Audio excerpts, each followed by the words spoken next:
ఇక ఏదో జరిగిపోతుంది ఏంటిది అంతా అన్నట్టుగా కూడా మళ్ళీ ఆయన మాట్లాడడాన్ని ఎట్లా చూడాలి ఇదంతా? ఆ కూటమి ప్రభుత్వం వచ్చిన తర్వాత జగన్మోహన్ రెడ్డి కోసాలు కదిలిపోతున్నాయండి. ఏమీ జరగట్లేదు. కోసాలు కదిలిపోయి మోసాలన్నీ బయటకు వస్తున్నాయి. పుట్టలో పాములన్నీ కూడా బయటకు వస్తున్నాయి. పాపాల చిట్టా బయటకు వస్తుంది. అతను చేసిన మోసం, దగ, దోపిడీ ఇవన్నీ బయటకు వస్తున్నాయి. కోసాలు కదిలిపోతున్నాయి. జగన్మోహన్ రెడ్డికి ఏం చేయాలో అర్థం కావట్లేదు. బెంగళూరు పారిపోతున్నాడు. అక్కడ ఏదో ఇంజెక్షన్ చేయించుకుంటున్నాడు. ఇక్కడికి వచ్చేదో వాగుతున్నాడు. పిచ్చి మాటలు మాట్లాడుతున్నాడు. ప్రభుత్వం మీద ఏదో చేయాలని చూస్తున్నాడు. ఒకటే సార్, ఇప్పుడు ఈ ప్రభుత్వం మీద మాట్లాడే అర్హత జగన్మోహన్ రెడ్డికి కానీ వైసీపీలో పార్టీలో ఉన్నటువంటి ఏ నాయకుడికి లేదు. వాళ్ళు మాట్లాడుతున్నారంటే వాళ్ళు మనుషులు కాదు. మాట్లాడే హక్కు వాళ్ళకి లేదు. వాళ్ళు చేసిన తప్పుల్ని ప్రజల ముందు ఇంకా ఇందాక అన్నారు పెద్దలు ఆనంద్ సాగర్ గారు నేను ఏకీపిస్తున్నాను సార్. తొందరగా వీళ్ళ పాపాల చిట్టా బయట పెట్టాలి, వీళ్ళ భర్తం పట్టాలనేది నా డిమాండ్ కూడా తెలుగుదేశం పార్టీ తరఫున. ప్రభుత్వం ఇప్పుడు 6 నెలలు, రేపు 12వ తారీఖుతో 6 నెలలు పూర్తవుతుంది. ఈ 6 నెలలు గడిచిన తర్వాత ఖచ్చితంగా ఈ ఈ ఈ విధమైనటువంటి చర్యలు చేపట్టాలి. వాళ్ళు చేసిన దోపిడీ, దగ ప్రజల ముందు పెట్టాలి. దోషుల్ని శిక్షించాలి, శిక్షించి తీరాలి. లేకపోతే ఈ రాష్ట్రం బాగుపడదు.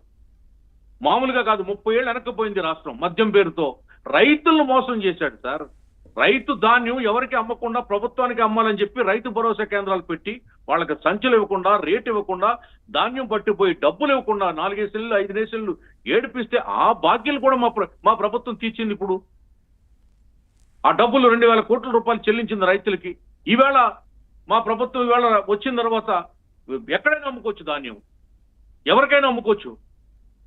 రైతుకి వేళ సంచులు, ఇక్కడ తుఫాను 3 రోజులుగా మాకు ఈస్ట్ గోదావరిలో సంచులు, బరకాలు అన్ని ఇచ్చి కాపాడుతున్నాం రైతుని. కంటికి రెప్పలాగా కాపాడుతున్నాం రైతుల్ని.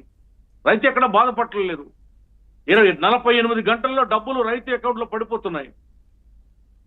ఇది కదా రైతులకి 12,500 ఇస్తానని చెప్పాడు. ఆఖరికి ఏం చేశాడండి? కేంద్రం ఇచ్చినటువంటి డబ్బులు ఇచ్చాడు తప్ప తాను ఇస్తానన్నటువంటి 6,000 ఇవ్వలేదు.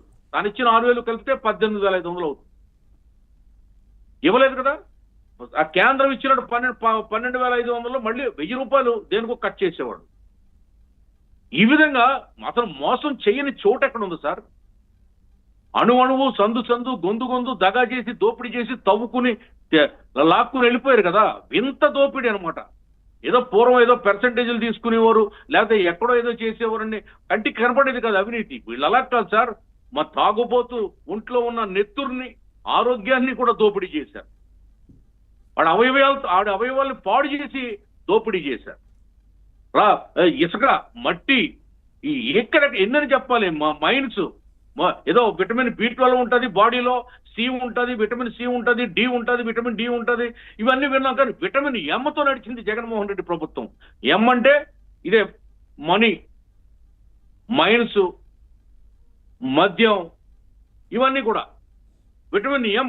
ప్రతిదానికి విటమిన్ ఎం కావాలి. అందుకే వాళ్ళ తాడేపల్లి ప్యాలెస్ మళ్ళీ మాదక ద్రవ్యాల అలవాటు కూడా ఎక్కువైపోయింది. సో ఈ మందు దొరకక కోకటి వేళ్లతో ఇవాళ తాడేపల్లి ప్యాలెస్, బెంగళూరు ప్యాలెస్, ఆ ప్యాలెస్లన్నీ కూడా ప్రకంపనలు వస్తున్నాయి.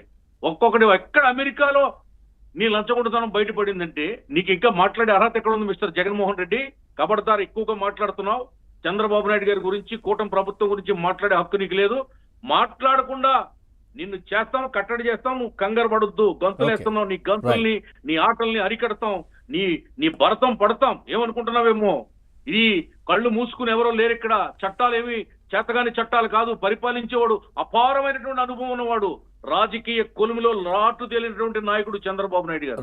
నిన్ను ఏ విధంగా బోన్లో ఇరికించాలో, నీ ఆట ఏ విధంగా కట్టించాలో, నీ వేషాలకి ఏ విధంగా చెక్ పెట్టాలో అన్నీ నీకు తెలుసు. నువ్వు కంగారు పడుతున్నావు. నీ గొంతులేసినంత మాత్రాన్ని నువ్వు తప్పించుకోలేవు. నీ గొయ్యి నువ్వు తవ్వుకున్నావు. అవినీతి కోపంలో నువ్వు కూరుకుపోయావు. నీ అణువు అవినీతి. తల్లి, నీ చెల్లిని కూడా మోసం చేసినటువంటి మోసగాడు నువ్వు, చీటరు నువ్వెలా మాట్లాడతావు? నీకు అసలు అందుకే ప్రజలు నిన్ను ప్రశ్నించే గొంతు నీకు ఇవ్వలేదు. ప్రతిపక్ష స్థానం నీకు దక్కనివ్వలేదు. సిగ్గుండాలి, చీము నెత్తురు ఉండాలి నీలాంటి వాడు బయటకు వచ్చి మాట్లాడడానికి. ఒక విద్యార్థికి నువ్వు ఫీజు కట్టలేకపోయి వేళ ఫీజు రీఎంబర్స్మెంట్ మాట్లాడుతున్నావు. ఎన్ని వేల కోట్లు లోకేష్ గారు ఈవేళ చెల్లిస్తున్నారు? ఎంతమంది జీవితాలు సర్టిఫికెట్లు రాక చదువుకుని డిగ్రీలు కంప్లీట్ అయ్యి ఉద్యోగాలకు వెళ్ళలేక ఇంట్లో ఉండి ఏడుస్తున్నారు ఆడపిల్లలు.